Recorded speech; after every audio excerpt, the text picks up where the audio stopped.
दोस्तों हमने कल बताया तुमको कि हमारे यहाँ पानी गिरा है, लेकिन तुमको लग नहीं रहा है कि पानी गिरा है। और हम आज तुमको आज वीडियो बता रहे हैं। देखो हमारे इधर इतना पानी आज गिरा था, बड़ा बहुत नहीं गिरा था पानी रात में भी। तो सुबह भी आया था, सुबह से सुबह 7-8 बजे की बात है, 19 तारीख को।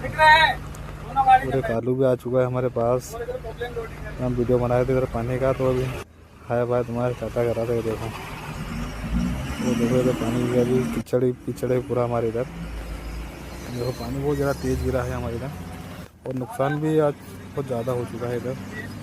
जिसकी खड़ी फसल थी उसका बहुत ज़्यादा नुकसान, क्योंकि गार भी गिरी है, लेकिन हमारे इधर नहीं गिरी गार। हमारे इधर खाली पानी और हवा चली थी। और हमारे वीडियो देखने के लिए फॉलो जरूर कर लीजिए दोस्तों। मिलते हैं तुमको हमारे नेक्स्ट वीडियो में।